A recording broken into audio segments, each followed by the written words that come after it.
l'université Cheikh Anta Diop de Dakar, président du CREDA. L'ère du temps, c'est ce dimanche de 10h à 11h avec Alassane Samba Diop.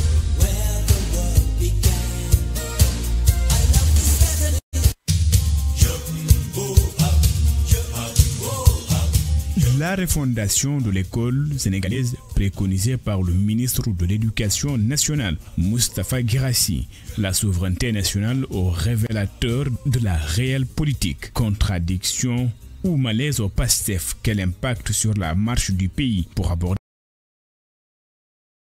reçoit ce dimanche 27 juillet 2025 Massène Mboup, éducateur, docteur en éducation à l'université Portland aux États-Unis, et Alioune Badarassi, consultant en ingénierie du développement, professeur à l'université Cheikh Anta Diop de Dakar, président du CREDA. L'ère du temps, c'est ce dimanche de 10h à 11h avec Alassane Samba Diop.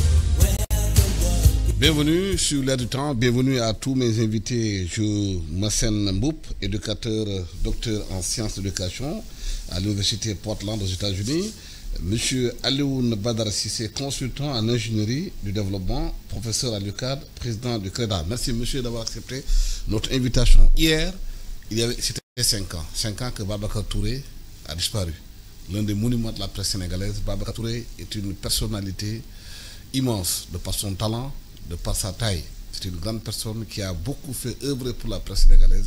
Nous prions pour le repos de son âme. Cette émission aujourd'hui, nous la dédions à Babacar Touré pour ce qu'il a fait pour la liberté des presse au Sénégal.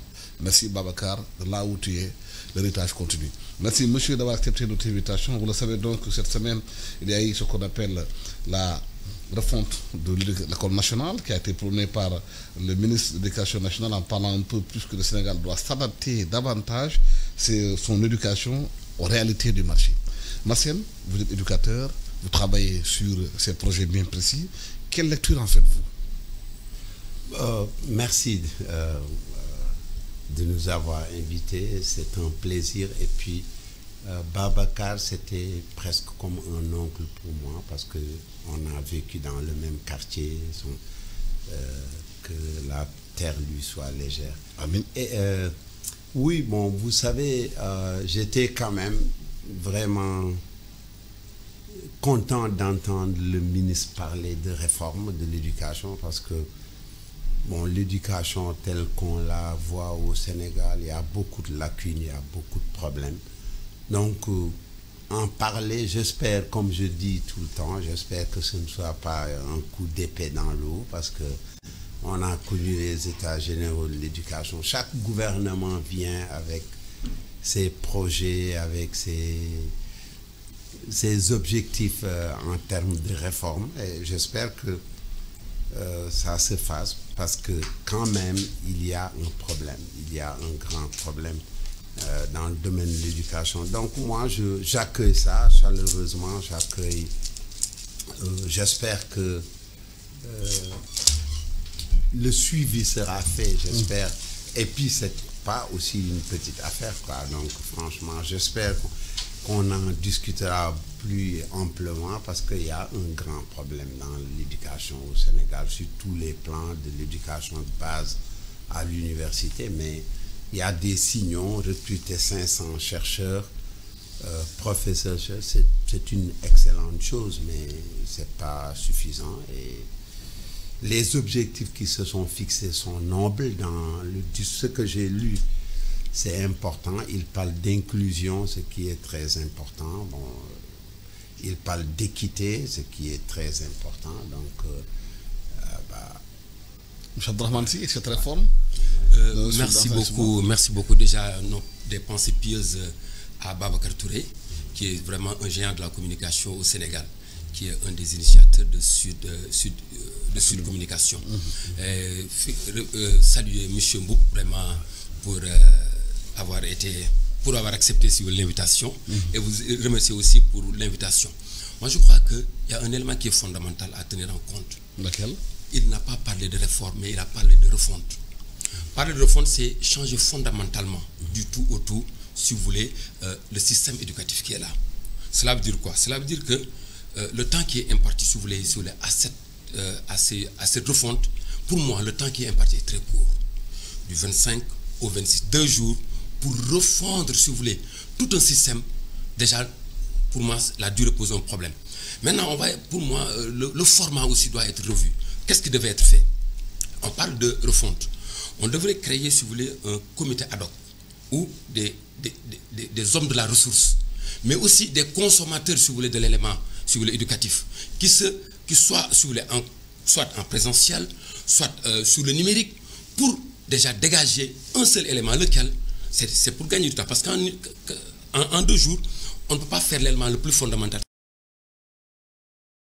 Que ce soit en organisation, en médecine, dans toute chose, le premier élément, pour mieux baliser, il faut faire le diagnostic. Donc, en 2 mois, créer un comité ad hoc qui va permettre de jeter les bases du diagnostic. Parce que croire comprendre n'est pas comprendre, parce que la réalité, elle est dynamique. On peut avoir quelqu'un qui est très expert, si vous voulez, un moment qui change de position. Les réalités, si vous voulez, du niveau opérationnel peuvent être différentes, si vous voulez, des réalités du niveau stratégique. Quelqu'un peut être au niveau stratégique, il peut être en déphasage avec les réalités qui ont évolué. Donc, 2 mois pour faire un diagnostic, prendre ces éléments de diagnostic et les donner aux acteurs qui vont venir, si vous voulez, en conclave. D'accord, ça va faire un raccourci. Et que lorsque ces gens vont venir, ils vont être pragmatiques. Parce que c'est de ça qu'on veut. Il ne s'agit pas, parce que toutes les problématiques sont connues. Hein. Vous voyez à la radio, à la télévision, lorsqu'on discute d'une question, mais c'est tellement clair dans la tête des gens. Mais ce qui n'est pas possible, c'est le comment faire, le mode opératoire. C'est là où ça demande de l'expertise. Et cette expertise peut venir sur 2 niveaux. Le premier niveau, c'est quelqu'un qui sait parce qu'il a de l'expertise, un ingénieur dans son domaine, ou quelqu'un qui a pratiqué, comme disent les Américains, le learning by doing. C'est ce qu'ils savent par la pratique.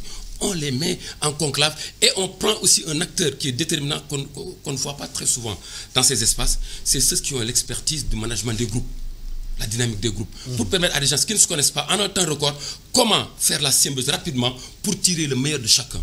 Moi, je crois que le premier élément, c'est le diagnostic. Si ce n'est pas fait, ça pourrait poser un problème.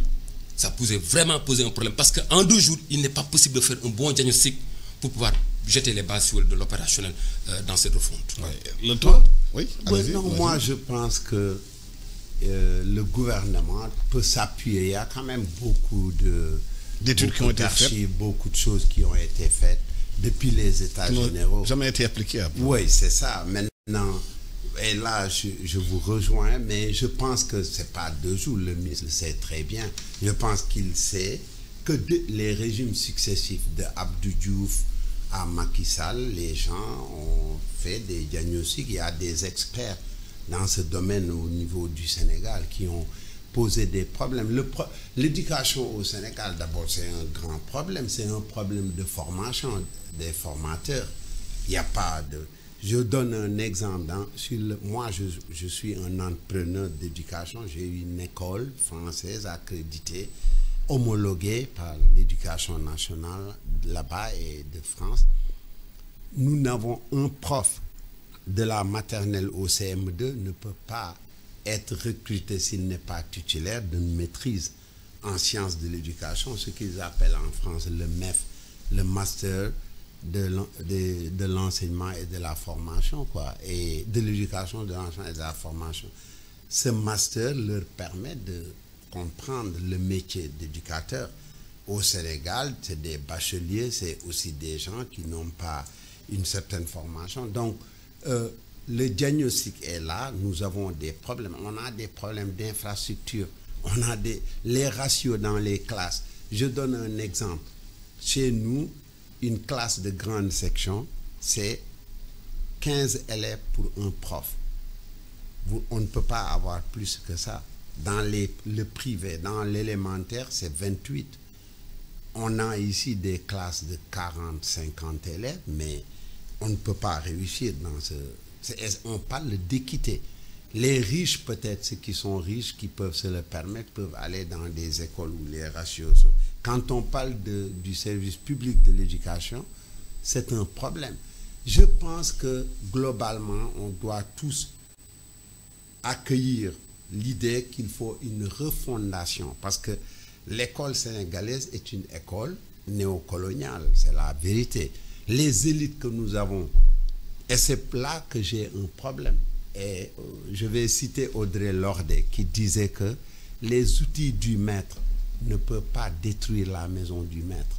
la déconstruction de l'école sénégalaise, je ne pense pas que ça puisse se faire par les élites qu'on a ici. D'où une nécessité d'aller à la base, c'est-à-dire les populations qui sont l'épistémologie des populations est aussi valide que la connaissance de ceux qui se disent experts dans le domaine de l'éducation. Parce que leurs enfants, l'école doit refléter la vie sénégalaise, la culture sénégalaise. C'est pas une école française, c'est pas une école américaine, c'est une école sénégalaise au XXIe siècle, avec des curricula qu'on ne peut pas... on parle de curriculum par exemple, mais aucun enfant qui est à cette école maintenant, qui commence ce qu'ils appellent le CI, qui est une hérésie. En passant, le CI ne doit pas exister, l'école élémentaire c'est 5 ans. Je me demande pourquoi on continue ça. Il y a d'autres choses, l'entrée en 6e c'est une hérésie, le bac même c'est une hérésie, on peut en parler. D'autres ont des... Mais moi, ce que je pense, c'est d'abord que cette école, qu'on comprenne que les enfants que nous formons, on ne sait pas les métiers qu'ils feront il y a 20 ans. Il y a même pas 10 ans, le mot prompt engineer n'existait pas. ChatGPT est venu, on a eu d'autres, DeepSeek et d'autres qui viennent, Grok. Ces choses ont permis de développer des métiers que nous n'avions pas en tête. Donc, quand on réforme l'éducation, on ne doit pas aussi, et on va en parler du souverainisme, on ne doit pas juste dire, oui, on va changer l'école en nous basant que sur nous. Mais on s'ouvre, on sait qu'on est à l'ère du numérique, on est maintenant à même post-numérique era. Like les gens, maintenant, il y a des choses beaucoup plus profondes qui vont impacter sur l'éducation de ces enfants. D'où ce qui est plus important dans ce que nous faisons, c'est que le ministère de l'Éducation, le gouvernement sénégalais doit penser à une réforme, une refonte, bon, comme les États généraux de l'éducation, en nous basant sur ces textes. Il y a de grands experts dans ce pays. Il y a les Mamadou Ndoye, qui est toujours la dynamique. C'est des gens, on ne peut pas juste penser que c'est quelques gens qui sont là, il faut aller les voir. Il faut aller voir les populations. On ne peut pas réformer une éducation dans le Fouta ou le Bundu en venant dans des salons climatisés à Diamniadio et le balancer dans le Bundu, c'est voué à l'échec. Il faut que les réalités de ces gens soient... Moi, je pense l'idée de dire qu'il faut divorcer d'avec ce qui se faisait, parce que l'école qu'on a, c'est une école hybride, une école qui ne forme en rien. On a là les métiers du pétrole. Qui est là pour faire ça? Est-ce qu'on a une expertise locale? Quand je parle d'expertise, je ne parle pas de 3 personnes de la diaspora ou qui sont sorties des écoles d'économie pour dire qu'on est là. Mais qui fera ces métiers? Quelle est la génération qui prendra en charge? Parce que quand on parle de souverainisme, il faut être souverain dans tous les domaines. L'ambition dont on n'a pas les moyens est un crime. Et c'est d'autant plus un crime sur le plan politique et économique dans l'espace géopolitique où on est, que les gens doivent faire... Il faut cette corrélation entre l'école et les politiques que nous faisons. Donc, sur ce plan, je suis d'accord, et je suis d'accord avec vous que ni 2 jours, 1 mois, 5 ans, ça ne suffit pas. L'école, ouais, c'est un travail en profondeur, oh, ça oui, demande. Oui. Ensuite, il faut que l'école reflète d'abord nos réalités, oui, et que ces réalités soient compatibles avec le monde. D'où la question complexe.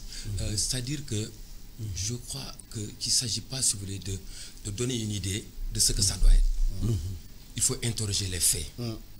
Et interroger les faits suppose, comme je l'ai dit et je le répète, que ce soit en éducation, que ce soit dans tout autre domaine, il faut faire le diagnostic. Absolument. Tout peut être stable sauf le changement.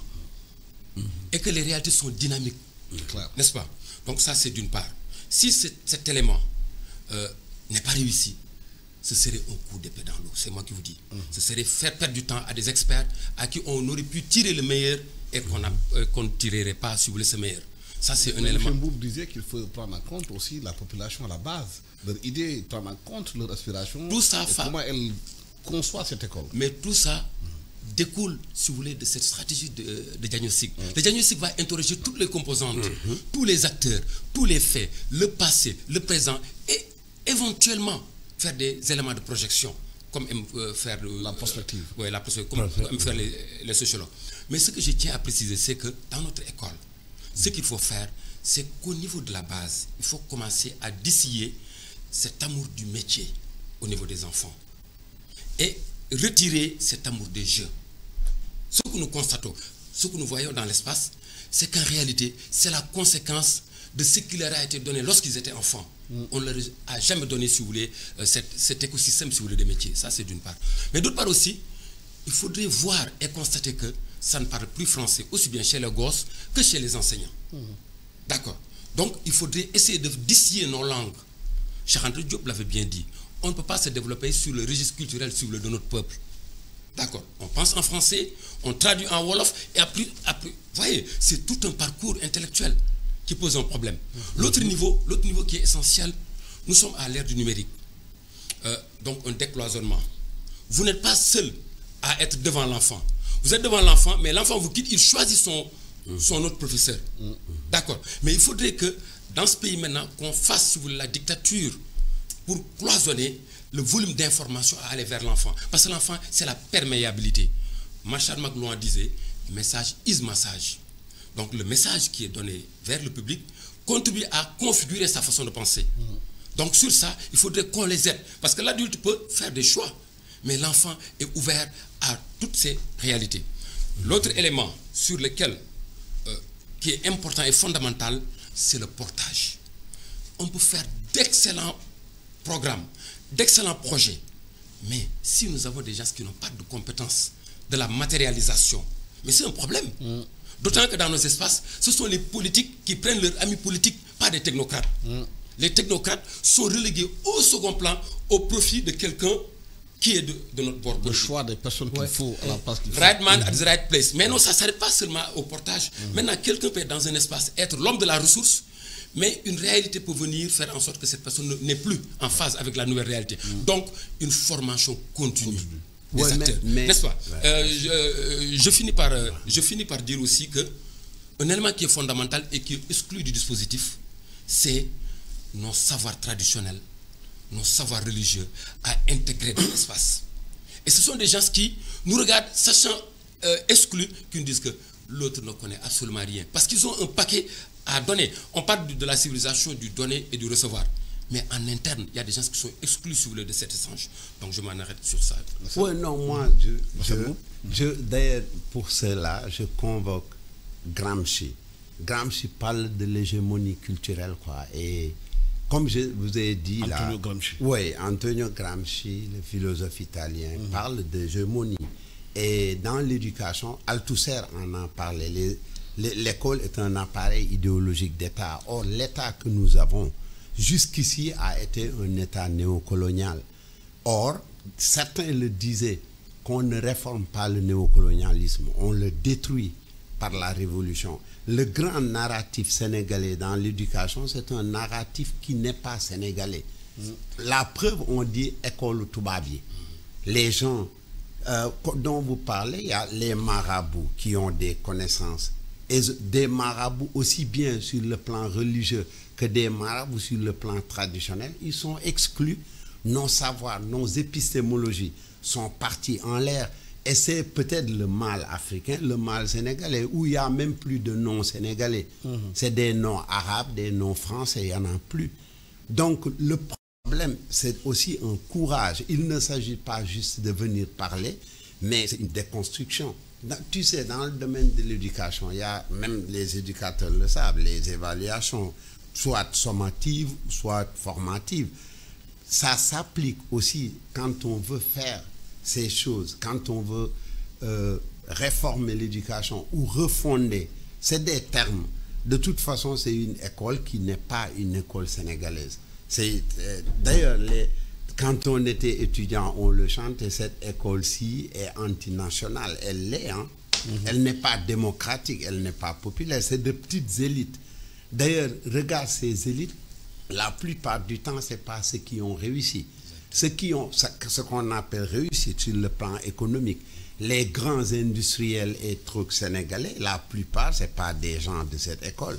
Ils sont sortis d'une autre école. Donc, le problème, c'est comme les Serigne Mboup et les autres. Les Serigne Mboup, c'est des gens, les Youssou Ndour. Ce sont des gens qu'il faut respecter. Youssou Ndour n'a pas un doctorat, mais il a le niveau d'un PhD, d'un niveau exceptionnel. Pour vous dire que jusqu'ici, nous, même la façon d'évaluer, c'est une façon qu'il faut, un narratif qu'il faut challenge.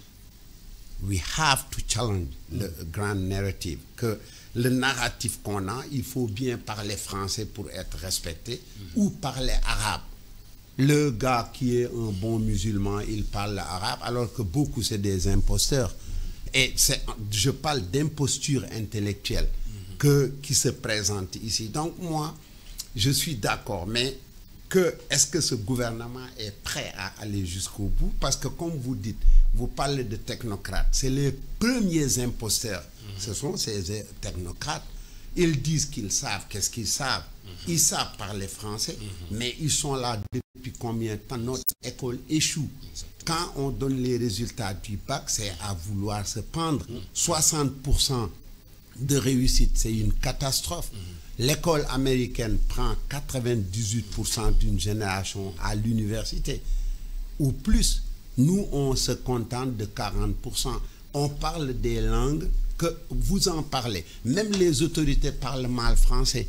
Donc, comment voulez-vous que nos élèves et nos enseignants parlent bien français? Et eux, ils sortent de cette école. On a un problème. Et je ne jette pas en pâture la langue française qui, comme dit l'écrivain marocain, c'est un trophée de guerre. On peut en faire un trophée de guerre qu'on prend et qu'on claim que ça, c'est notre langue maintenant. Nous sommes presque 800 millions d'Africains qui parlent ça. La France, ils sont que 72 millions. Donc, notre contribution dans la francophonie, c'est plus fort. Mais que ce soit cette langue qui est ancrée dans nos réalités, où on dit « je descends » à midi, que sans complexe, qu'on montre que cette langue, mais aussi qu'on parle en Suède, ils n'enseignent pas une autre langue que leur langue. Les Chinois apprennent dans leur langue maternelle, les Américains dans leur langue. Pourquoi nous ne pouvons pas faire ça? Mais est-ce que les experts dont vous parlez, est-ce qu'ils ont le courage de faire ça? Parce que s'ils enlèvent ça, ils sont perdus. Les gens, regardent le débat que nous faisons, c'est très important, on le fait en français. Or, ceux qui devaient nous écouter, c'est la base, c'est la majorité, même d'un point de vue démocratique. C'est eux qui devaient décider de comment notre école. C'est pas monsieur, le ministre de l'Éducation, Guirassy, c'est pas lui qui peut changer notre éducation, c'est un Sénégalais. On est 18 millions, c'est pas le premier ministre Ousmane Sonko qui peut. C'est un seul. C'est nous, c'est les Sénégalais, c'est la masse.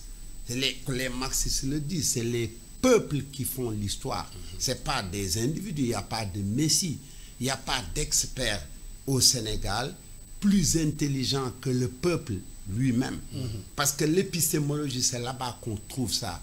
Quand on parle de tous les éléments ontologiques qui entrent en question dans des réformes, c'est là-bas qu'on peut aller le chercher.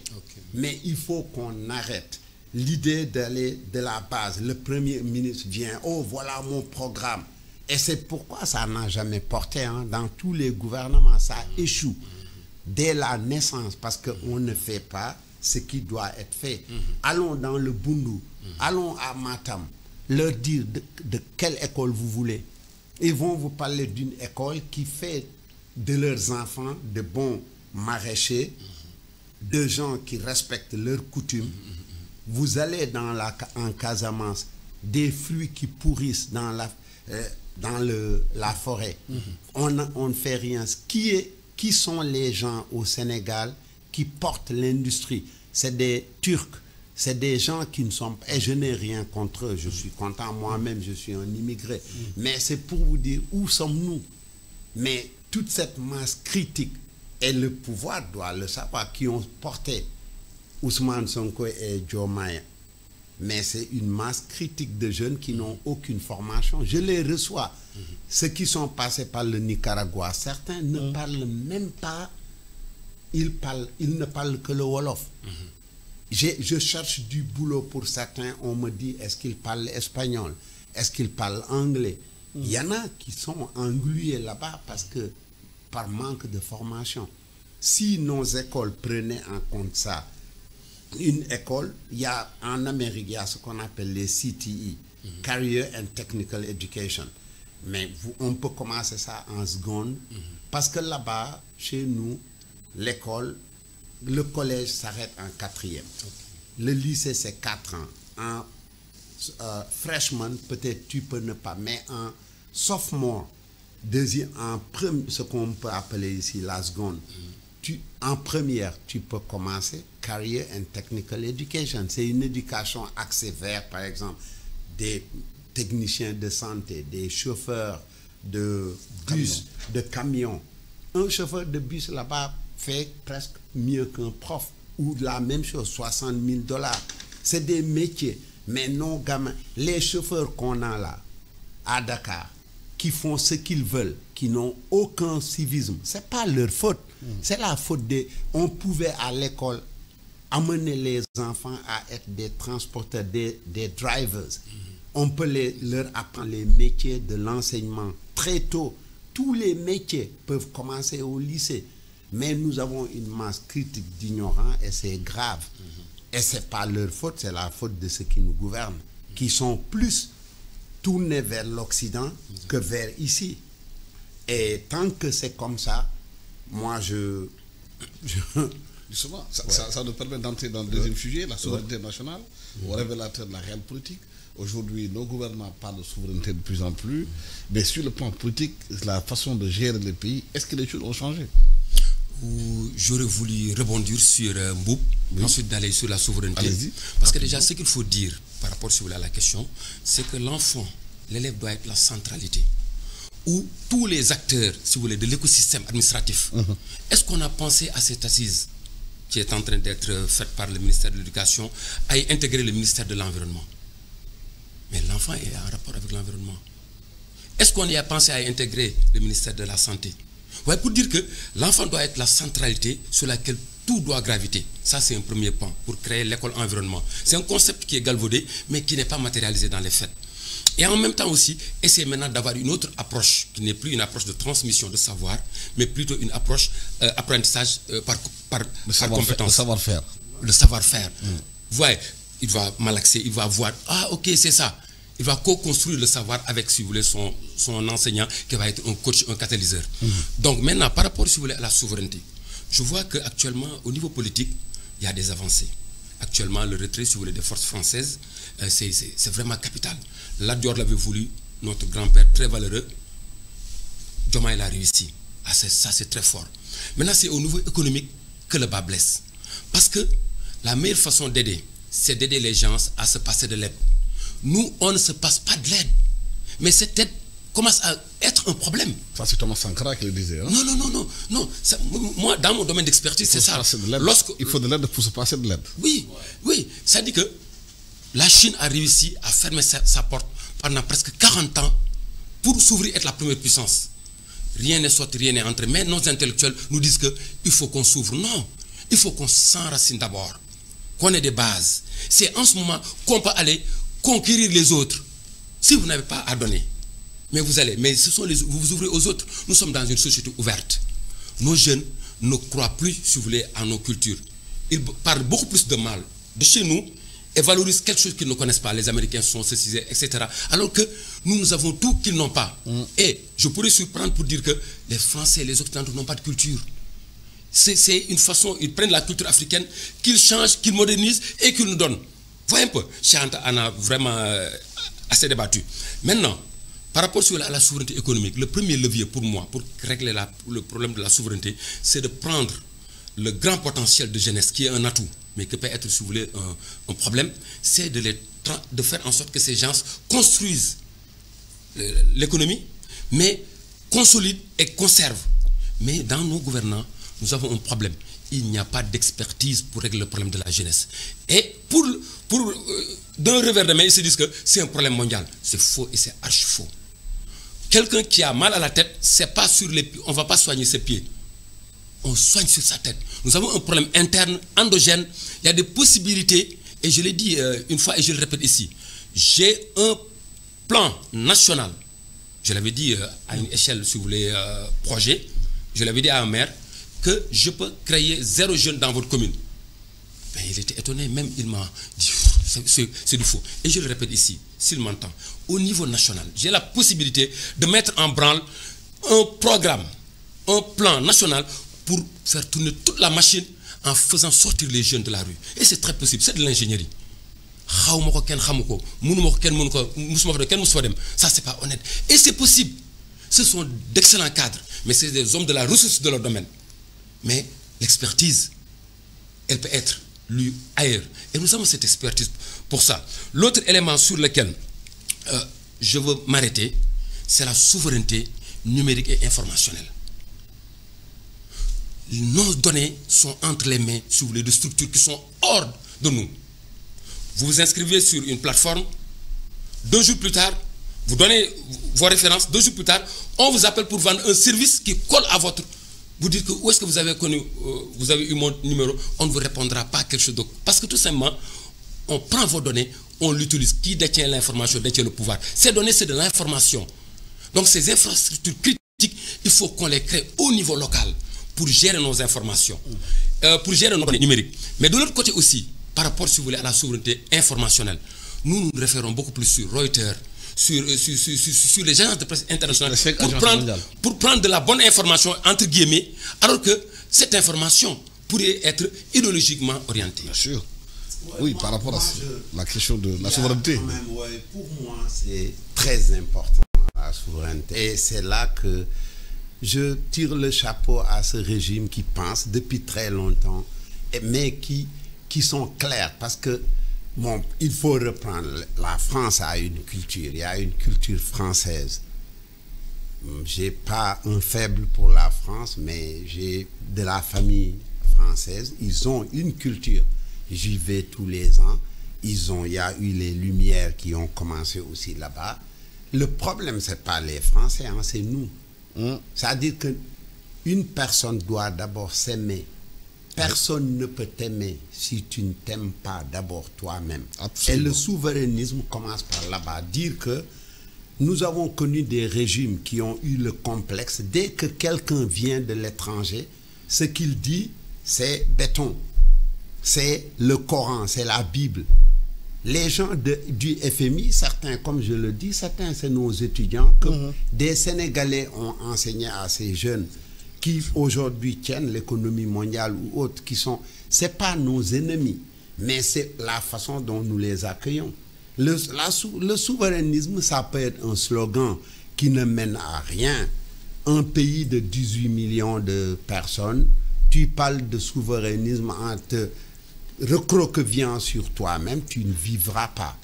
C'est pas possible. Il faut, d'ailleurs, c'est là où on parle de real politique. Real politique, c'est un terme germanique allemand depuis le chancelier allemand Bismarck, qui parle de, ça dit qu'il y a le pragmatisme. Regarde, quand Donald Trump, notre président, parle de America First. Bon, je ne suis pas un membre de America First, je ne suis pas d'accord dans les termes de tout ça. Je ne veux pas en parler ici, mais le Sénégal aussi peut dire Sénégal First. C'est quoi? Le souverainisme, c'est quoi? C'est être indépendant de ses décisions, être indépendant de la gestion de nos biens.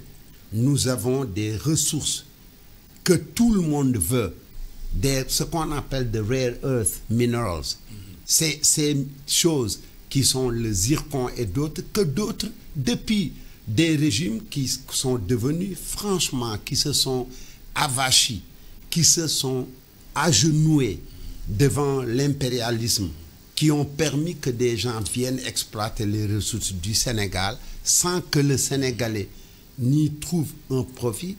C'est ça qui est aberrant. Mais est-ce que l'expression de souverainisme dont on parle, aussi le rapprochement qu'on a vu de plus en plus du Sénégal par rapport à la Chine, par rapport au Vietnam, par rapport aux pays du Sud? Et c'est ça qu'il faut. Est-ce que ça aussi, c'est l'expression de souverainisme ou? Mais c'est important. Mais dans ces pays, on note aussi que c'est des régimes très forts. C'est des régimes à peu près dictatoriaux aussi. Oui, non, c'est clair. Et puis, par exemple, mais aussi... Le parti unique. Oui, le parti unique. Le parti État. Mais est de s'ouvrir, c'est-à-dire que la dictature, tu sais, l'État est un appareil de domination. Il ne faut pas qu'on prenne des détours et autres. Au Sénégal, par exemple, les gens ne font que parler. Au lieu d'aller travailler, c'est-à-dire depuis que moi je suis arrivé ici, on parle de tel, voilà, ceci, cela, Diomaye, Sonko, ceci. Mais laissons-les travailler. Diomaye et Sonko, c'est des citoyens comme nous. Ils ne sont pas plus intelligents que nous. Les gens doivent les laisser tranquilles. Pourquoi les gens veulent qu'ils ne s'entendent pas? On va en parler s'ils ne s'entendent pas. C'est le chaos. Parlons du souverainisme. Il faut que l'État sénégalais soit un État qui dispose de ses richesses, qui dispose de sa voix à l'ONU. Quand on parle, que personne ne nous dise ce qu'on doit dire. Ce qu'on doit dire. C'est tout. Maintenant, le reste, on ne peut pas se recroqueviller sur nous-mêmes et dire que on va changer. Le Sénégal a une bombe à retardement. C'est la jeunesse qui n'a pas de boulot, qui n'a rien. L'État n'est pas créateur d'emplois. Ça, c'est une hérésie qu'il faut qu'on dise aux gens. Il va en parler les conditions. Oui, l'État doit payer. Par exemple, la dette intérieure, il faut payer les gens. Monsieur Diop doit employer des jeunes. S'il emploie 50, on a 10 comme lui, il y a 500 jeunes employés. L'État, les petites et moyennes entreprises doivent employer plus de 80% des gens. Et c'est ce qu'il faut essayer de développer. Et le souverainisme veut que nos entrepreneurs soient aidés. Que les Sénégalais prennent la part du lion dans ce qu'on fait. Mais nous, regarde, tu pars même dans l'industrie touristique. Il n'y a aucun Sénégalais. Tout ce qu'on a, il paraît que Pompier a été vendu à des étrangers. Des Marocains. Des Marocains. C'est-à-dire, c'est le problème. Et c'est là que moi, Ousmane Sonko, je n'ai jamais rencontré Ousmane Sonko, peut-être je ne veux même pas le rencontrer, mais j'aime les idées qu'il a de dire que nous disposons de nos choses. Il faut juste qu'il fasse attention. On a chassé l'armée française. Faites attention, ce n'est pas une victoire. Ce n'est pas une victoire, c'est plus compliqué que ça. On peut parler. La France et le Sénégal sont deux pays qui sont liés par une histoire qu'on ne peut pas juste jeter comme ça. Il faut juste dire à un président français que vous avez la même valeur que le président Diomaye, que le premier ministre français a la même valeur que M. Ousmane Sonko, que nos ressources sont les ressources des Sénégalais. Mais il va falloir... C'est dans la Constitution, ça. Oui, c'est dans la Constitution, mais il faut que les Sénégalais ne soient pas corrompus. Il y a la corruption dans ce pays, mais c'est extraordinaire. C'est ce qui plombe. On ne peut pas être souverainiste si le gars arrive et te donne de l'argent, tu prends, mais il ne te respecte même pas. Ça, c'est de la vassalisation de nos États. Donc, pour moi, oui au souverainisme, mais réalisme. Le réalisme, quoi, on ne peut pas juste se recroqueviller. Il faut s'ouvrir. Comme vous dites, quand on dit s'ouvrir, ne veut pas dire être là, les gens viennent, ils font ce qu'ils veulent. Il faut, je suis d'accord, la souveraineté aussi s'accompagne par de l'expertise. Nos jeunes, mais n'ont aucune formation, je suis d'accord, c'est là que je suis d'accord avec vous. Comment on peut régler ça? Peut-être, je ne crois pas qu'une seule personne peut régler ça. Je ne crois pas que l'État même peut venir régler ça. Ce qui peut régler ça, c'est de développer une expertise nationale. Par exemple, capacité, nos employeurs.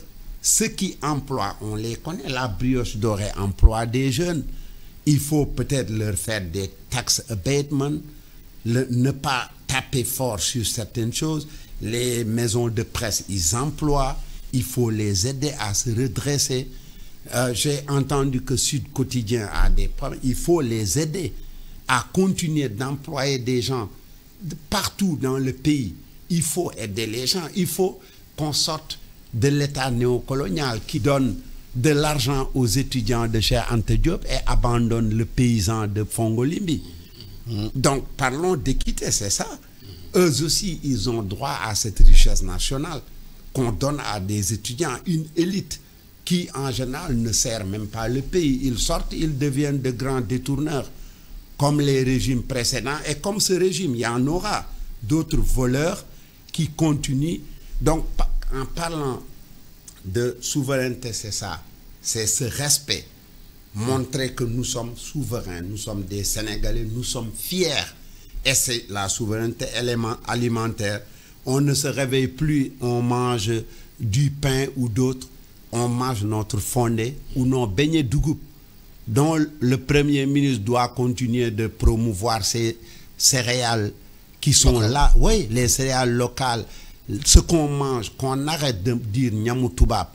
Non, on mange sénégalais. C'est ça aussi la souveraineté et le souverainisme. Que l'école dont on parle soit une école véritablement sénégalaise. Oui, merci. Et face à toutes ces urgences-là aujourd'hui, on voit des contradictions de plus en plus dans le PASTEF. Quels sont les impacts que ça peut avoir pour le pays? Parce qu'on voit des gens, dès qu'ils sortent, ils sont attaqués par le parti. Il y a une sorte de dichotomie qui essaie de se mettre en place, les pro-Sonko, les pro-Diomaye. Exactement. C'est-à-dire qu'il y a un élément qui est fondamental qu'on appelle la dualité managériale. C'est un processus managérial qui est très complexe. Parce qu'il y a ce qu'on appelle l'unité de commandement. En management, il n'y a pas deux personnes pour commander. Il n'y en a pas. Sinon, ça irait créer des problèmes. Mais il y a des exceptions historiques dans la dualité managériale. Le prophète Moussa et son frère Aaron. Parce que Moussa avait des problèmes de locution. Donc, il fallait avoir Aaron comme bon communicant pour gérer le projet, si vous voulez, sur lequel il travaillait. L'autre, si vous voulez, dualité managériale qui a bien réussi, c'était Seigneur Moussa Mbaké et Serigne Fallou Mbaké. Qui Serigne Touba Fallou, Moustapha, ce Serigne là, Moustapha Fallou, plutôt Fallou, Moustapha Samagla, Moustapha Fallou, ce Serigne là. Et c'est avec ça qu'il a créé, si vous voulez, les TDR de cette dualité managériale qu'ils ont bien réussi. Tout ce que les Mourides ont, ça a parti de ça, juste après Serigne Touba. Maintenant, eux, ils ont la chance, ou peut-être la malchance, de tomber sur cette dualité managériale. Il faut qu'ils se conforment, si vous voulez, comment faire le cerveau collectif. Il faut qu'il soit une unique personne. Ça avait bien commencé avant le projet. Ils avaient, si vous voulez, un projet en commun. Ils étaient d'accord sur les axes. Maintenant, on ne change pas les règles du jeu au cours du jeu. Donc, il va falloir être ensemble. Parce que sinon, il y a des dysfonctionnements au niveau de la communication.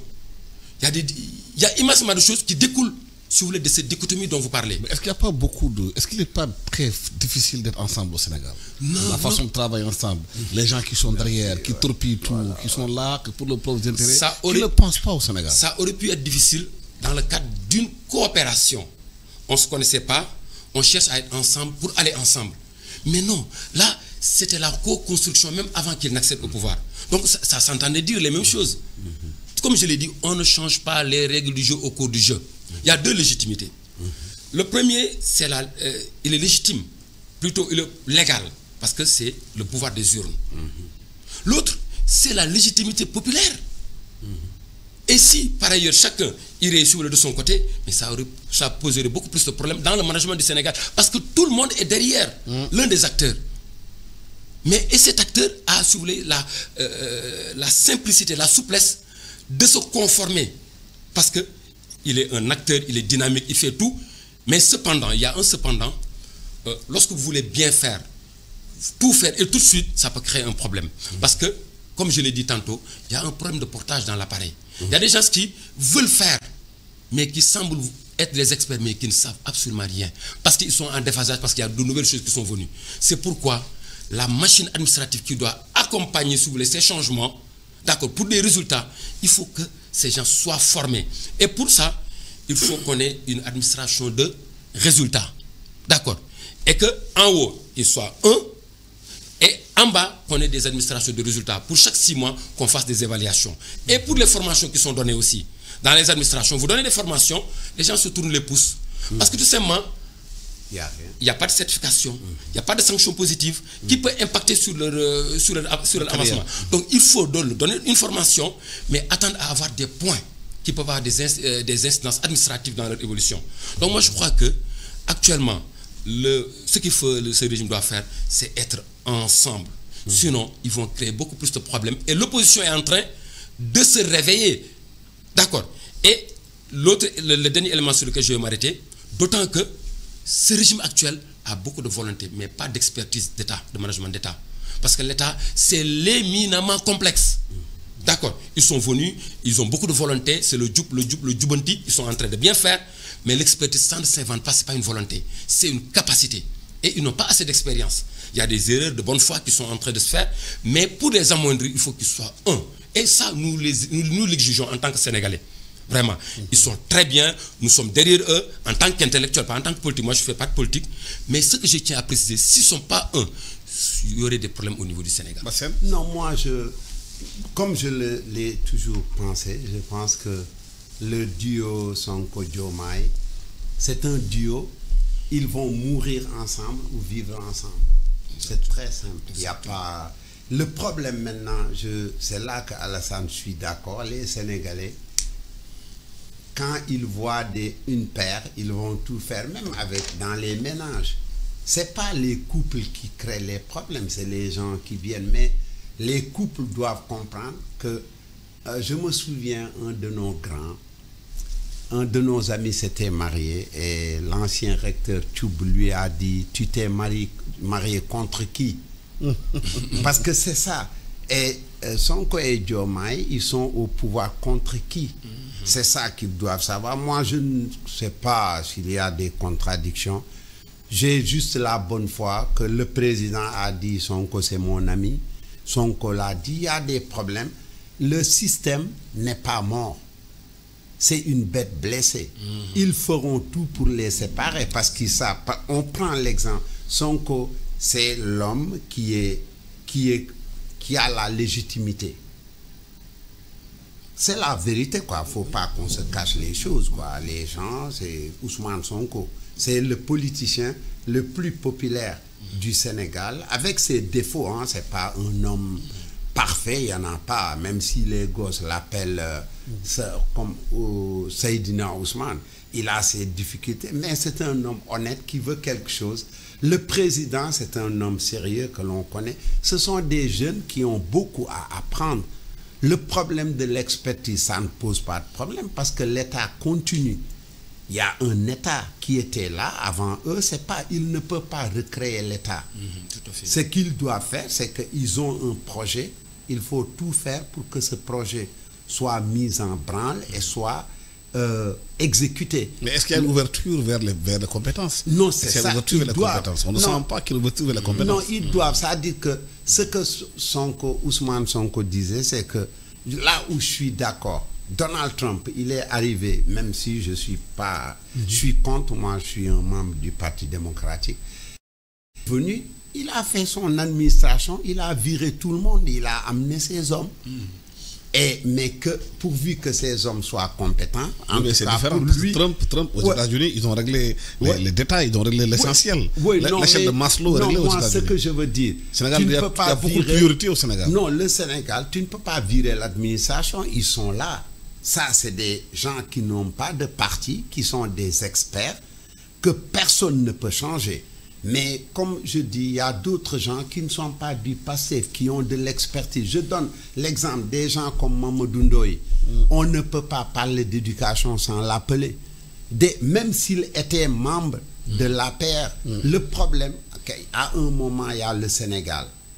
Il y a les partis politiques, mais la constance, c'est le Sénégal. Tout à fait. Et le Sénégal, c'est ça qui doit être partout, dans tout ce que l'on fait.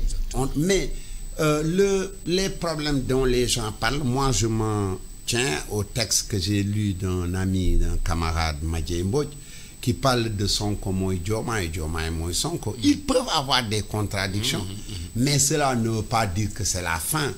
Ils doivent comprendre, comme vous venez de le dire, s'ils ont des problèmes, ils perdront ensemble. on ne les a pas élus pour qu'ils viennent ici et se chamailler, mais il y a des gens qui veulent les séparer pour leur intérêt. Parce qu'il y a des gens qui ne faisaient rien, qui n'ont aucune expertise. C'est que des politiciens qui n'ont jamais eu un métier, qui veulent construire des villas, avoir comme ici au Sénégal, la réussite c'est d'avoir des femmes. C'est grave. Oui, mais c'est ça. Donc ces gens, comme c'est la sécheresse chez eux, ils vont se dire, allons briser ce couple-là. Mais je pense que Sonko et Diomaye sont plus intelligents que ça. Et je l'espère que les gens, il y a beaucoup de gens qui portent beaucoup d'espoir. Il faut dire que la révolution, elle est nationale. Hein. Les Sonko et les Diomaye, c'est des petits bourgeois aussi, comme tout le monde, comme la petite bourgeoisie qui est dans l'opposition et autres. Est-ce qu'ils vont faire leur suicide de classe pour aller au-delà de la révolution nationale qu'ils ont créée en mars? C'est-à-dire, aller au-delà, c'est de démocratiser le processus. C'est de penser à cette jeunesse qui est derrière eux. C'est de mettre en œuvre ce qu'ils disent de souverainisme et autres. Mais je pense qu'ils sont plus intelligents. Moi, j'ai espoir. Ne pas être de bourgeoisie comprador. Oui, non. Il faut. Non, c'est ce que disait Abdou Diouf. Au-toi de là que je m'y mette. J'espère que c'est pas ça. De toute façon, les gens ne l'accepteront pas. Les jeunes qui se sont battus, qui sont morts, c'était pour une rupture. Et Sonko l'a dit, c'est cette rupture. Le président Diomaye l'a dit, c'est pour cette rupture. Les gens les attendent maintenant. C'est le moment.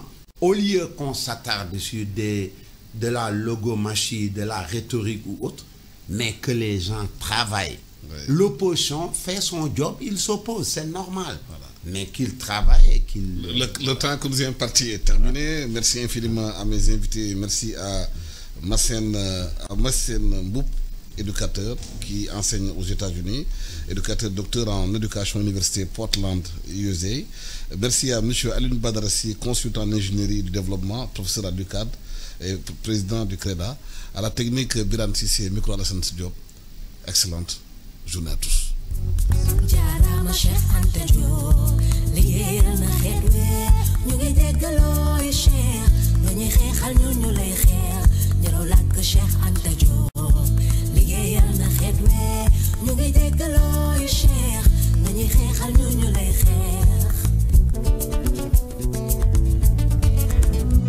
lépp luy xibaar mën ngeen ko am ci iRadio.